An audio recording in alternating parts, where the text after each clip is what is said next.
Welcome to Basketball Heads Live podcast on NYC Basketball Network. I am your host, Glenn Pooh Harding, and we are on the road with Thomas Jefferson High School. Thomas Jefferson is participating in the All-City Classic, Philadelphia versus New York. They're heading out to play Math, Civics, Science High School at 3 p.m. We also have two other New York City teams participating in Eagle Academy. They'll be playing Newman Goretti at 4:30 and at 6 o'clock. Imhotep Charter will be playing South Shore. The PSL opened up with a bang last week against South Shore High School, the defending city champions of 2021-2022 season. The game was epic. Defense, scrappy ball playing, high level intensity. But there was also an incident that took place that left people wondering about Thomas Jefferson's program and all the things that they have put together throughout the years to be one of the finest New York City teams.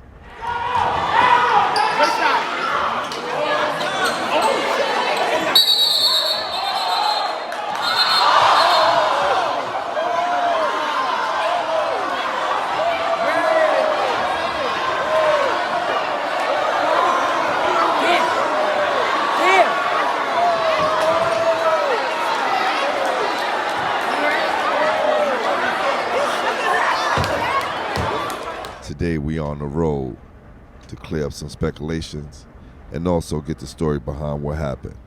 So hopefully they can continue their run for another city and state title. So stay tuned for that, and we'll be getting back to you soon. As y'all can see, we are on the road.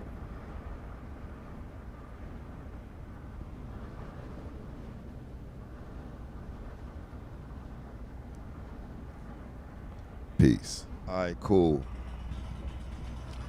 So, we here with head coach Lawrence Bud Pollard, New York City great, and one of the finest coaches we have in New York City right now, running one of the top programs in Thomas Jefferson. Coach, give us a little, just a background on how the game started and how you felt during the game, and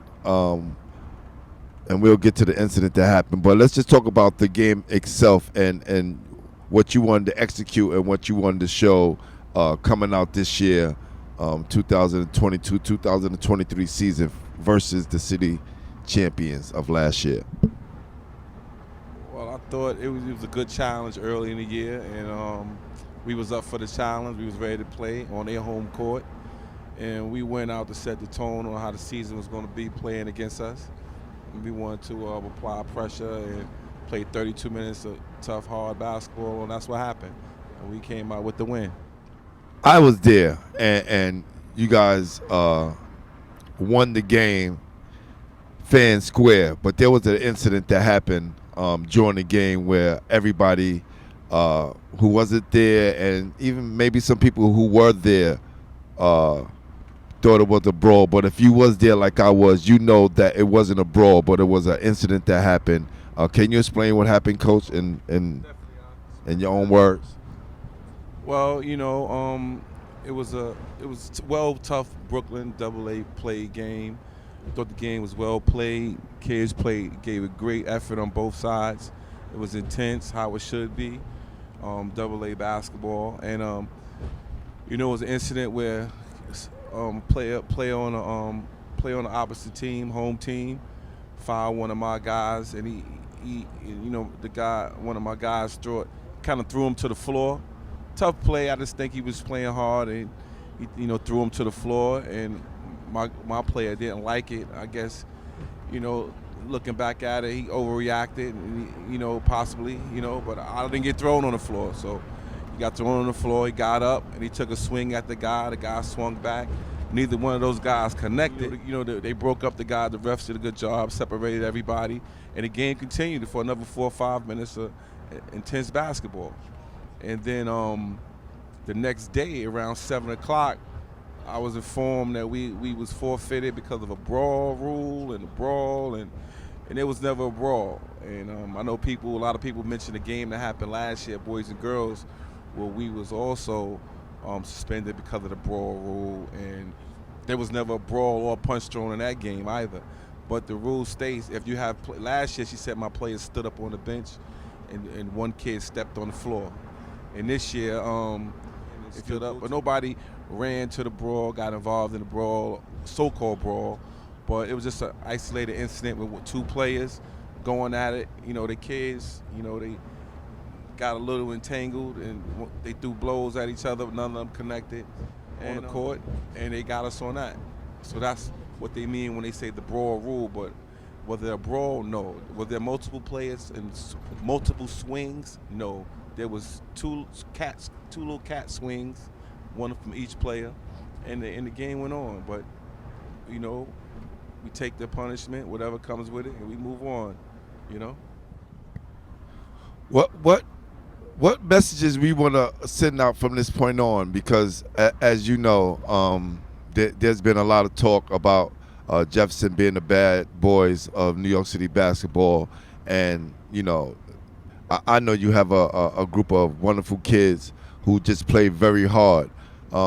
What kind of message we want to send out to the city and for those people looking and listening to this interview right now, how Jefferson will be approaching the competition later on in this year? We just hopefully will learn from the situation, and I think hopefully as coaches we'll do a better job, and hopefully if things happen, we'll make sure our kids don't step on the court, and hopefully our kids, in the heat of battle, they maintain their composure, because the actions of one or two can affect many, like it did us, but they kids. They got to learn their race. They're like all of us. We all have erasers on our pencils, man. We all make mistakes. You make a mistake, you take your punishment, you move on. Today's another day. Next week's another week. Time to heal our wounds. But at the end of the day, we got 20 more games to play, And, we know we undefeated right now, so just want to keep that intact and try to get a tough win today. Now, I don't know if you guys played against this school, know anything about this school. Tell me something about being a coach and going to play a team that you never saw before, and what's your approach for that? Well, I mean, I'm a firm believer a lot of times in my experiences, being a coach, going out scouting teams, sometimes when you scout a team, that team is not the same team when you play them. Guys are playing better. They didn't play that well. Things changed. Like we always get everybody's best. So I kind of eliminated a lot of scouting from my experiences, because the last time I scouted, I think was 2016 when we won it. I went and scouted Curtis, and I went to Staten Island, checked them out. We played them in the quarterfinals. That team that showed up was the team I went to scout. So I said, you know what? I had to throw that out the book, and I had to get to that clipboard and draw up something fast. So, we just get prepared. I would like to focus more on what we do, our execution, our effort, our energy, and I thought we could if I can control that and give it everything we got, then I let our play speak for itself. You know, and that's kind of my approach to playing every game, worrying about what we do as opposed to what the other team has and what they do. I always said, when I look at the history of New York City and the most dominant guards that came out of our city went around the country and gave everybody else hell. When it comes to Thomas Jefferson, I always say that your guards are the testing meter for all guards in New York City. What makes Thomas Jefferson so tough year after year when you guys produce some of the top guards in the city and put so much pressure on the opposing teams?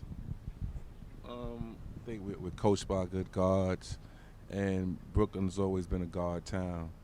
And God is a Jefferson fan, so we always bless us with good guards.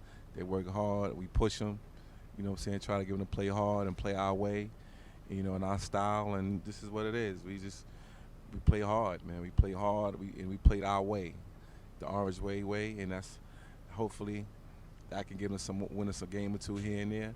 But we just been blessed, man. Just been blessed, and whatever we got, whether it's guards, forwards, whatever we got, we work for, because kids know when they come to play for us what's expected, and they give us everything they got. So I'm thankful for that.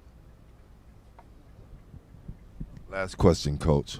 What message do you have out to the city and those opposing teams and coaches who think that the weakness to your team will be to get you guys frustrated and get into a physical altercation? What would you say to those people who may be watching this and for what they need to expect when playing Thomas Jefferson? Well, I don't know if a cat fight, 1 or 2 cat fights in 20 years, if that's how they want to approach the way we play. If that's their approach, then they got to do a little more research and homework. You know what I'm saying? So it is what it is. One incident don't stop the show, and we just going to be ready to. I can't speak for them, but they just got to hopefully come ready to play, because we going to bring ours. They got to bring theirs, man. So I don't really have an answer to how other teams is going to come and approach us and what their opinions are of us. But, I know we're blessed, and God is a Jefferson fan, and he takes care of us. And I'm just happy, man. We blessed over here, Thank you, Coach. Appreciate you.